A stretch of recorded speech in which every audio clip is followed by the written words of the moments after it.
walk through some specific things that we've been seeing, and start with the pre-existing coalition, the condition insurance program.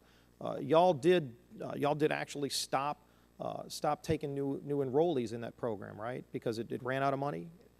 We stopped taking new enrollees to make sure we wouldn't run out of money. All right, so the early retiree reinsurance program, that was supposed to last until 2014. I think it was discontinued in 2011. Is that right? Well, I think the success of that program showed the great need for it. And so enrollment's closed on it? It was so successful that somebody can't get in it right now? We are paying out claims now only based on money that's coming back to us. So can someone enroll in it today? Oh, enroll in it today? No. No, so they can't enroll in it. Some requirements of the Small Business Health Options Program were delayed. Is that correct? The shop will be operating in October. The one provision that is But did you delay some of those provisions? One aspect of the shop, which is the employee choice, we have. That's been delayed. The CLASS program, that was supposed to be Obamacare's long-term care program. That was actually repealed by Congress, wasn't it? That's not one of mine, so. No, it's not one of anybody's anymore because it got repealed by Congress. It was so bad. Fortunately, hopefully none of this is yours anymore because we could repeal the whole thing. But I want to hit one more of them, the 1099 requirement that we were hearing horror stories about that was getting ready to take effect. Again, part of Obamacare. The horror stories were so bad that Congress, Republican and Democrat alike, agreed to repeal that too, right? That's my understanding, though. Again, that's the Treasury And it's not yours. It's not your problem anymore either because we repealed that.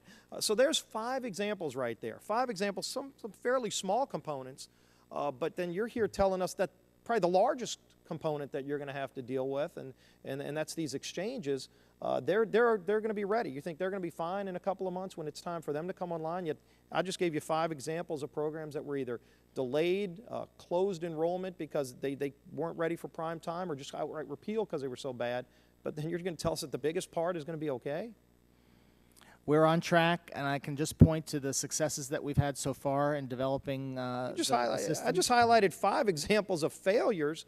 In fact, I don't know if you know this, one of the lead architects of Obamacare, Senator Baucus, just last week said, quote, "I just see a huge train wreck coming down."